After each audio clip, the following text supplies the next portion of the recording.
Hello everyone, welcome back to my channel Drishti में। तो आज मैं लुसेंट हिस्ट्री भारत का इतिहास टॉपिक मौर्य साम्राज्य एक्सप्लेन करने जा रही हूँ। मौर्य साम्राज्य, तो मौर्य साम्राज्य के जो संस्थापक थे वो चंद्रगुप्त मौर्य थे और चंद्रगुप्त मौर्य का जन्म 345 ईस्वी पूर्व में हुआ था।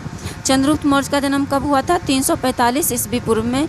और मौर्य साम्राज्य के संस्थापक कौन थे? चंद्रगुप्त मौर्य। जस्टिन ने चंद्रगुप्त मौर्य को सेंड्रोकोटस कहा। जस्टिन ने चंद्रगुप्त मौर्य को क्या कहा? सेंड्रोकोटस। और इसी सेंड्रोकोटस की पहचान विलियम जोन्स ने किसके रूप में की है? चंद्रगुप्त मौर्य के रूप में की है, चंद्रगुप्त मौर्य से की है। विशाखा दत्त कृत मुद्रा राक्षस में चंद्रगुप्त मौर्य के लिए ब्रिसल का मतलब होता है निम्न कुल में उत्पन्न शब्द का प्रयोग किया है। यानी कि विशाखा दत्त द्वारा जो मुद्रा राक्षस लिखी गई है उसमें चंद्रगुप्त मौर्य के लिए ब्रिसल किस शब्द का प्रयोग किया गया है? ब्रिसल शब्द का प्रयोग किया गया है। विशाखा दत्त कृत मुद्रा राक्षस में चंद्रगुप्त मौर्य के लिए ब्रिसल यानी निम्न कुल का शब्द का प्रयोग किया गया है। घनानंद को हराने में चाणक्य यानी कौटिल्य या विष्णुगुप्त ने चंद्रगुप्त मौर्य की मदद की थी। यानी कि घनानंद को हराने में चाणक्य ने किसकी मदद की थी? चंद्रगुप्त मौर्य की मदद की थी। और चाणक्य ने बाद में चंद्रगुप्त मौर्य का प्रधानमंत्री बने। इसके द्वारा लिखित पुस्तक अर्थशास्त्र है जिसका संबंध राजनीति से है। चाणक्य बाद में ये चंद्रगुप्त मौर्य के प्रधानमंत्री बनते हैं और चाणक्य ने ही अर्थशास्त्र किताब लिखी है जो संबंधित है किससे? राजनीति से। यानी पेपर में आता है कि जो चाणक्य जो बुक लिखी है वो किससे संबंधित है? तो वो राजनीति से संबंधित है। नेक्स्ट है चंद्रगुप्त मगध की राजगद्दी पर 322 ईसा पूर्व में बैठा। मगध की गद्दी पर कब बैठे थे? 322 ईसा पूर्व में। चंद्रगुप्त जैन धर्म का अनुयायी था। चंद्रगुप्त जो थे वो जैन धर्म के अनुयायी थे। चंद्रगुप्त ने अपना अंतिम समय कर्नाटक के सरबनबेलगोला नामक स्थान पर बिताया। चंद्रगुप्त ने अपना अंतिम समय कर्नाटक के कहाँ बिताया? सरबनबेलगोला नामक स्थान पर बिताया। चंद्रगुप्त ने 305 ईसा पूर्व सेल्यूकस निकेटर को हराया। चंद्रगुप्त ने 305 ईसा पूर्व किसको हराया? सेल्यूकस निकेटर को हराया। सेल्यूकस निकेटर ने अपनी पुत्री कार्नेलिया की शादी चंद्रगुप्त मौर्य के साथ कर दी। सेल्यूकस निकेटर ने अपनी पुत्री कार्नेलिया की शादी किसके साथ कर दी? चंद्रगुप्त मौर्य के साथ कर दी।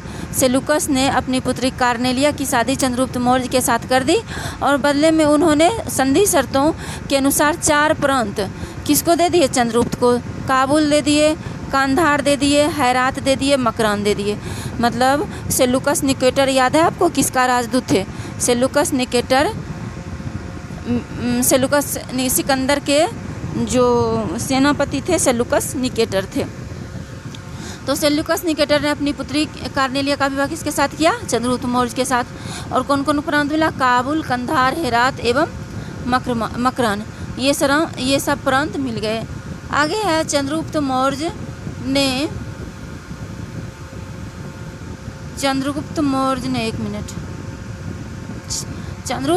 ने जैनी गुरु भद्रबाहु से जैन धर्म की दीक्षा ली। किससे दीक्षा ली जैन धर्म की? भद्रबाहु से।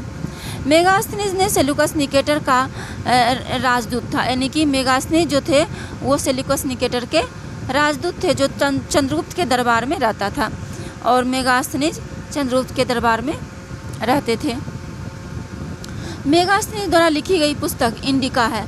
मेगास्थनीज जो बुक लिखे हैं उसका क्या नाम है? उसका नाम इंडिका है। मेगास्थनीज के अनुसार सम्राट का जनता के सामने आने के अवसरों पर शोभा यात्रा के रूप में जश्न मनाया जाता था। उन्हें एक सोने की पालकी में ले जाया जाता था। उनके अंगरक्षक सोने चांदी से अलंकृत हाथियों पर सवार रहते थे। कुछ अंगरक्षक पैरों को लेकर चलते थे। इन पैरों पर प्रशिक्षित तोतों का झुंड रहता था जो सम्राट के सिर के चारों तरफ चक्कर लगाता रहता था। राजा सामान्यतः हथियारबंद महिलाओं से घिरे होते थे। उनके खाना खाने के पहले खास नौकर उसे चक्के देखता था। वे लगातार 2 रात एक कमरे में नहीं सोते थे। ये ऐसा सुरक्षा के दृष्टिकोण से किया जाता था ताकि अगर किसी को पता ना चले राजा कहाँ सोए हैं। एक कमरे में नहीं सोते थे। और आगे है पाटलिपुत्र के बारे में दिया है। पाटलिपुत्र जो मेगास्थनीज पाटलिपुत्र के बारे में क्या लिखते हैं, पाटलिपुत्र एक विशाल प्राचीर से घिरा है। इसमें 570 बुर्ज और 64 द्वार हैं। 2 और 3 मंजिल वाले घर लकड़ी और कच्ची ईंटों से बने हैं। राजा का महल भी काठ का बना है जिसे पत्थर की नक्काशी से अलंकृत किया गया है। यह चारों तरफ से उद्यानों और चिड़ियों के लिए बने बसेरों से घिरा है। चंद्रगुप्त मौर्य सेल्यूकस के बीच हुए युद्ध का वर्णन एपियानस ने किया है।